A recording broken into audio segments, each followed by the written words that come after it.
இந்த நாளிலே நாம் இந்த மாதத்திற்குரிய வாக்குத்தத்தம் யோவேல் தீர்க்கதரிசன புஸ்தகம்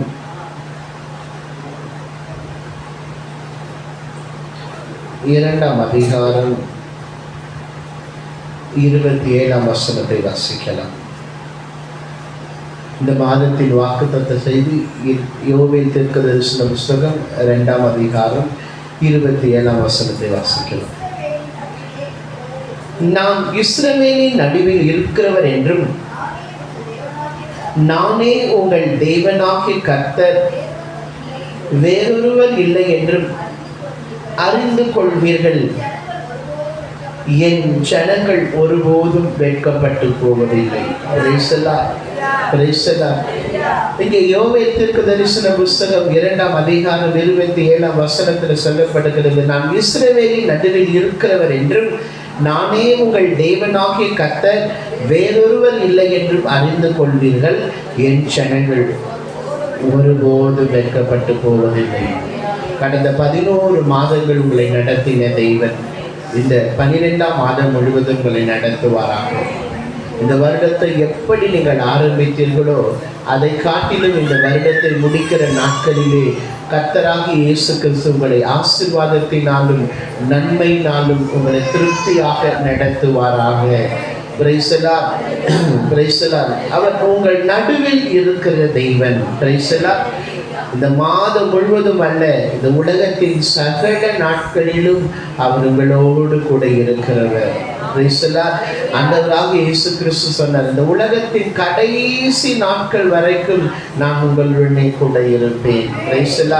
ஆனாலும் இங்கே ஒரு வாக்குத்தத்தமான வார்த்தைகளை கர்த்தர், ஒரு உறுதியான வார்த்தைகளை கர்த்தர் நமக்கு கொடுத்திருக்கிறார். உன் நடுவில் நான் இருப்பேன், நீ இனி வெட்கப்படுவதில்லை. உங்கள் வாழ்க்கையிலே கடந்த நாட்களிலே உங்கள் உறவுகள் உங்களோடு கூட இருந்திருந்தால் நலமாய் இருக்கும் என்று நீங்கள் நினைத்திருக்கலாம். உங்கள் உறவுகள், உங்களோடு கூட பிறந்த ஜனங்கள், அது மாத்திரமல்ல உங்களை சுற்றி இருக்கிற ஜனங்கள், உங்கள் நண்பர்கள், உங்களுக்கு பிரியமான ஆட்கள், அவர்கள் என்னோடு கூட இருந்திருந்தால் எனக்கு நலமாய் இருந்திருக்குமே, இவர்கள் என்னோடு கூட இருந்தால் எனக்கு நலமாய் இருந்திருக்குமே என்று நீங்கள் நினைத்திருக்கலாம். ஆனால் வேதம் சொல்லுகிறது, நாவிலே சுவாசம் உள்ள மனிதனை நம்புவதை விட்டுவிடு, அவன் நம்பப்படுவதற்கு எம்மாத்திரம்.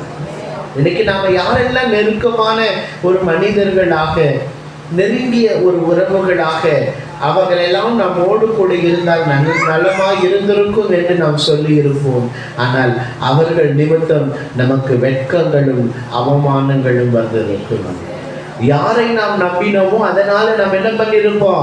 வெட்கப்பட்டு இருப்போம். ஐயோ, இவங்க என் கூட இருந்தா நல்லா இருந்திருக்குமே, அவங்க என் கூட இருந்தா நல்லா இருந்திருக்குமே என்று நாம நினைச்ச நாட்கள் உண்டு. ஆனால் அந்த நாட்களை நாம் இன்றைக்கு சிந்தித்து பார்த்தால், அவர்களால இந்த பிரச்சனை, இவர்களால இந்த பிரச்சனை, இவர்களால நாங்கள் இப்படிப்பட்ட அவமானத்தை சந்தித்தோம், வெட்கத்தை சந்தித்தோம் என்று நீங்கள் நினைக்கலாம். ஆனால் வேதம் சொல்லுகிறது, இஸ்ரவேலின் தேவனாகிய கர்த்தர் ஒரு நடுவில் இருக்கிறார். உன் நடுவில் இருக்கிற தெய்வன், அவர் உன் நடுவில் இருக்கும் பொழுது உன்னை அவர் ஒரு நாளும் என்ன செய்ய மாட்டாரு? வெட்கப்படுத்தவே மாட்டாரு. நான் இஸ்ரவேலின் நடுவில் இருக்கிறவர் என்றும் நானே உங்கள் தேவனாகிய கர்த்தர், வேறொருவர் இல்லை என்றும் அறிந்து கொள்வீர்கள். எப்படி அறிந்து கொள்வோம்? அவர் நம்ம கூட, அவர் நம்ம நடுவில் இருந்தால் நம்ம வெட்கப்படவே மாட்டோம். என்ன பிரச்சனை வந்தாலும் வெட்கப்பட மாட்டோம், என்ன போராட்டம் வந்தாலும் வெட்கப்பட மாட்டோம், என்ன பாடுகள் வந்தாலும் வெட்கப்பட மாட்டோம், என்ன நிந்தைகள் வந்தாலும் வெட்கப்படுத்த மாட்டோம். வெட்கப்படாம நம்ம வழி நடத்துகிற தேவன், அவர் நம் நடுவிலே இருக்கிறார். மனிதர்களும் சத்துருக்களும் நம்மளை எப்ப வெட்கப்படுத்தலாம்னு சொல்லிட்டு பார்த்துட்டு இருப்பாங்க. ஆனா கர்த்தர் உன் நடுவில் இருக்கிறார். இந்த வருடத்துல 11 மாதங்கள் உன்னை நடத்தின தெய்வன் இந்த மாதம் முழுவதும் உன்னை நடத்துவாராக. உன் நடுவில் கர்த்தர் இருப்பாரு. அவர் உன் நடுவில் இருக்கும் பொழுது ஒரு நாள் நீ வெட்கப்பட்டு போக மாட்ட. உன்கூட இவங்க இல்லை அவங்க இல்லை என்று கலங்காத. வானத்தையும் பூமியும் படைத்த சர்வ வல்லமையுள்ள தேவனாகிய கர்த்தர் உன் நடுவில் இருக்கிறார்கள். நீ ஒரு நாளும் வெட்கப்பட மாட்ட. உன் வாழ்க்கையில் இன்றைக்கு அநேக பிரச்சனைகளை நீங்கள் சந்தித்துக் கொண்டிருக்கலாம். போராட்டங்களை நீங்கள் சந்தித்துக் கொண்டிருக்கலாம். பாடுகளை சந்தித்துக் கொண்டிருக்கலாம். ஐயோ, இந்த பிரச்சனையில நான் வெட்கப்படுவேனா? ஐயோ, இந்த போராட்டத்துல நான் வெட்கப்பட்டு விடுவேனா? இந்த பாடுகள்ல நான் வெட்கப்பட்டுடுவேனா? இந்த பிரச்சனை என் தலைக்கு மேல இருக்கிறது, இந்த பிரச்சனையில நான் இன்னும் வெட்கப்படுவேனா? என்னை சுத்தி இருக்கிற ஜனங்கள் மத்தியிலே நான் வெட்கப்படுவேனா என்று நினைத்து கலங்குற தேவனுடைய பிள்ளையே, கர்த்தருடைய வாக்குத்தத்தம் உனக்கு சொல்லுகிறது, நான் உன் நடுவில் இருக்கிற, நீ வெட்கப்பட்டு போவதில்லை. அவர் உன்னோடு கூட இருக்கிற தேவன், உன் நடுவிலே இருக்கிற தேவன், உன் வாழ்க்கையிலே உன்னை கரம் பிடித்த தேவன். என்றைக்கு கரம் பிடித்தாரோ அந்த நாளிலிருந்து இந்த நாள் வரைக்கும் அவர் உன்னோடு கூட இருக்கிறார். வேதம் சொல்லுகிறது, அவர் உன்னை விட்டு விலகுவதும் இல்லை, அவர் உன்னை கைவிடுவதும் இல்லை. உன்னை வெட்கப்படுத்தாத தேவன். அவர் உன் நடுவில் இருக்கிற வரைக்கும் உனக்கு என்ன உண்டாகாது? வெட்கத்தை உண்டாகாது, அவமானம் உண்டாகாது.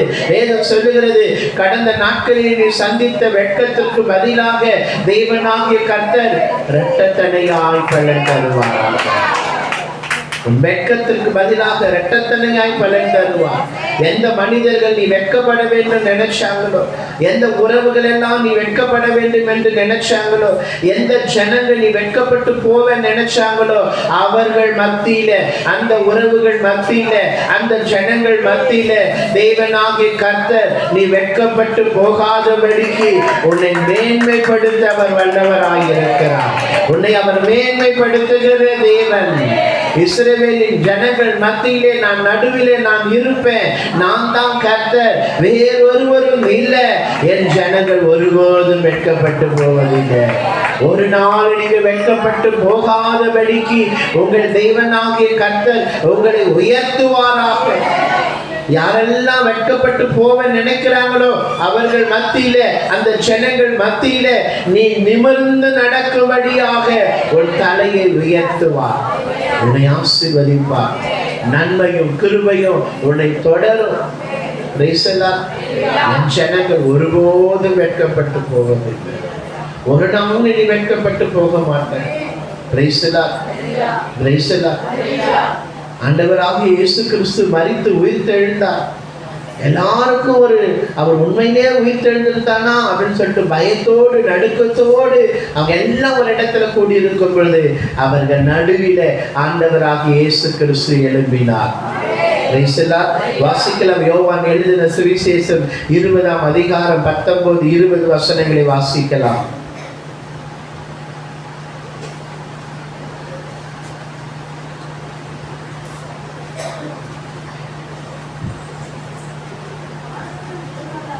வாரத்தின் முதல் நாளாகிய அன்றைய தினம் சாயங்கால வேளையில் சீசர்கள் கூடியிருந்த இடத்தில் யூதர்களுக்கு பயந்ததினால் கதவுகள் பூட்டப்பட்டிருக்கையில் இயேசு வந்து நடுவே நின்று உங்களுக்கு சமாதானம் என்றார்.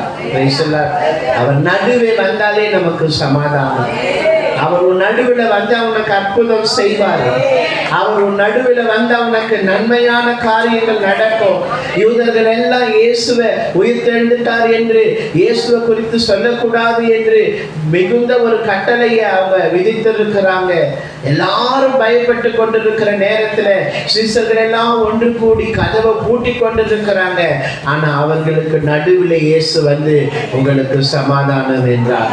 இன்னைக்கு கர்த்தருடைய வார்த்தை கேட்டு கொண்டிருக்கிற தேவ பிள்ளையே, உன் நடுவில் இயேசு கிறிஸ்து இருக்கிறார். உனக்கு சமாதானத்தை கொடுப்பாரு.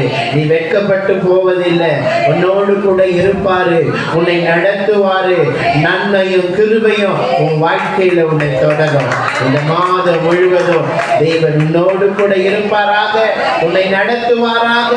எந்த எந்த மனிதர்கள் நீ வெட்கப்பட்டு போவ நினைச்சாங்களோ, எந்த உறவுகள் நீ வெட்கப்பட்டு போவ நினைச்சாங்களோ, அந்த உறவுகள் மத்தியில, அந்த மனிதர்கள் மத்தியில ஆண்டவராகிய இயேசு கிறிஸ்து உன் நடுவில, உன் குடும்பத்தின் நடுவில, உன் வாழ்க்கையின் நடுவில, உன் தொழிலின் நடுவில வந்து உன்னை வெட்கப்பட்டு போகாதபடிக்கு உனக்கு சமாதானத்தை கொடுத்து தேவனாகிய கர்த்தர் உன்னை நடத்துவாராக.